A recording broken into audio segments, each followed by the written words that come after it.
Nah, yalah, mulai. Terbentar ya. Oke, kedeng angker kuliahalan, kedeng angker kuliahalan. Kedengnya.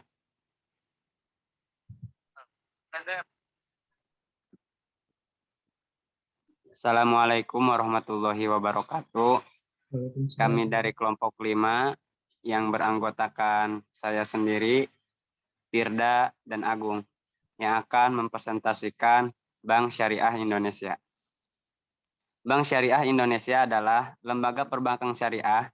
Bank ini berdiri pada 1 Februari 2021 pukul 13.00 waktu Indonesia bagian Barat, atau bertepatan dengan tanggal 19 Jumadil Akhir 1442 Hijriah pada tanggal 1 Februari 2021. Bank ini merupakan hasil merger anak perusahaan BUMN. Bidang perbankan diantaranya Bank Rakyat Indonesia Syariah, Bank Syariah Mandiri, dan BNI Syariah menjadi Bank Syariah Indonesia.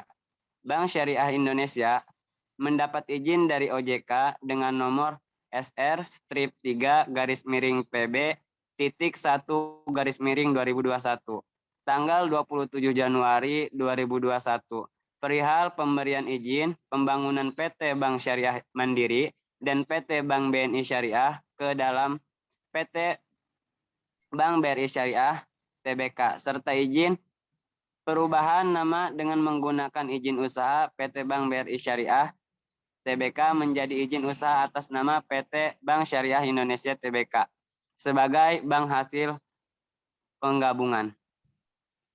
Proses pembangunan Bank Syariah Indonesia. Merger 3. Bank syariah besar di Indonesia menjadi salah satu tonggak sejarah yang akan membuka banyak peluang-peluang baru dalam mendukung perekonomian masyarakat secara nasional. Setiap bank syariah memiliki latar belakang dan sejarah sendiri, sehingga semakin menguatkan posisi BSI ke depannya. 1. PT BRI Syariah Tbk atau BRIS.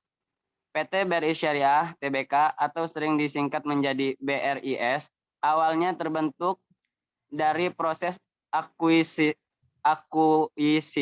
BRI terhadap Bank Jasa Arta pada 19 Desember 2007. Setelahnya, BRI Syariah melalui berprofesi pada 17 November 2008 dengan berlandaskan prinsip syariah Islam. BRI tumbuh luas menawarkan berbagai produk syariah kepada nasabahnya pada 2018. BRI Syariah mulai melaksanakan initial public offering di Bursa Efek Indonesia dan mencetakkan diri sebagai anak usaha BUMN di bidang syariah yang pertama kali melaksanakan penawaran umum saham perdana. Yang kedua, PT Negara Indonesia Syariah atau BNIS. Bank Negara Indonesia Syariah BNIS didirikan pada 29 April tahun 2000 dengan pembukaan 5 kantor cabang utama di Yogyakarta, Malang, Pekalongan, Jepara, dan Banjarmasin. Pendiri Bank Negara Indonesia ini tercetus setelah melihat kondisi bank syariah saat krisis moneter di tahun 1998, tetap mampu berdiri tanpa mengalami perubahan secara signifikan.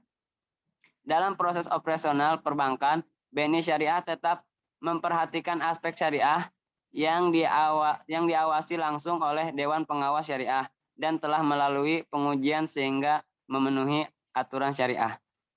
Selanjutnya akan dibacakan oleh Agung.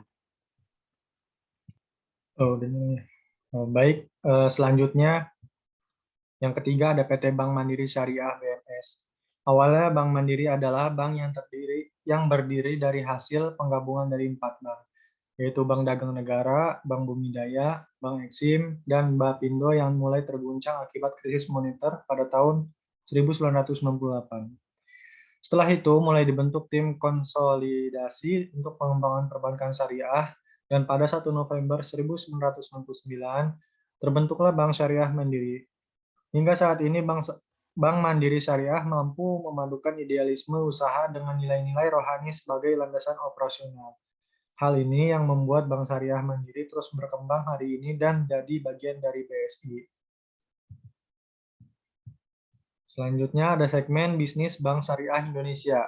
Dalam perkembangannya, perekonomian syariah di Indonesia, BSI memiliki fokus untuk menumbuhkan segmen UMKM dalam ekosistem yang lebih terintegrasi mulai dari pelayanan retail dan consumer, serta pengembangan segmen wholesale dengan produk yang lebih inovatif termasuk pada lini bisnis global. Tentu saja, dalam aktivitas proseduralnya akan menerapkan prinsip makosid syariah. Selain itu, BSI juga akan fokus pada pemerataan ekonomi masyarakat melalui zakat, infak, sedekah, dan wakaf.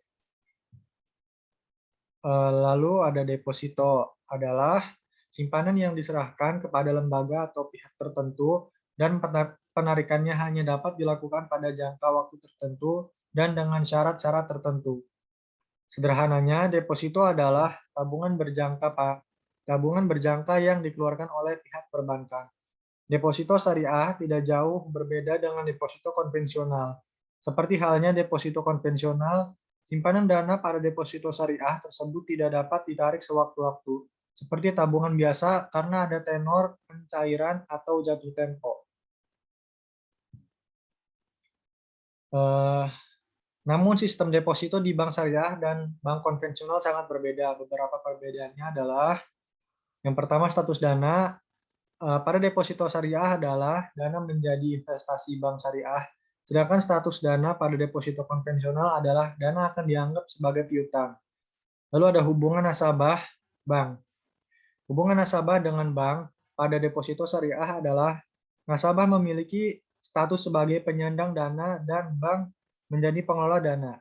Sedangkan hubungan nasabah dengan bank pada deposito konvensional adalah nasabah menjadi debitor dan bank adalah kreditor. Lalu pengelolaan dana. Pengelolaan dana pada deposito syariah, yaitu dana nasabah, dikelola sesuai dengan ajaran Islam. Sedangkan pengelolaan dana pada deposito konvensional, yaitu bank bebas mengelola dana untuk keuntungan sebesar-besarnya menurut hukum. Selanjutnya akan dilanjutkan oleh Firdaus Asli Suraya.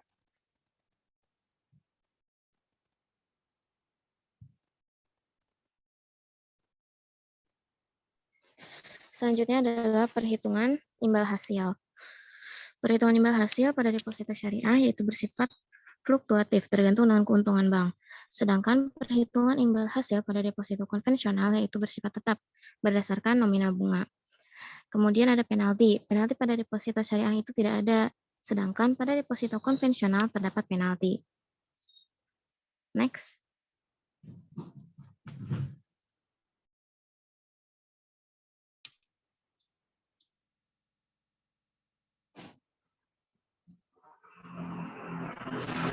Dalam melakukan deposito di Bank BSI, akad yang dilakukan adalah akad mudharabah, yaitu kerjasama antar dua belah pihak. Nantinya uang deposito akan dipakai untuk memodali usaha yang halal dengan menggunakan metode bagi untung dan rugi. Umumnya, semua bank baik konvensional maupun syariah menyasar nasabah dengan uang tabungan yang cukup besar.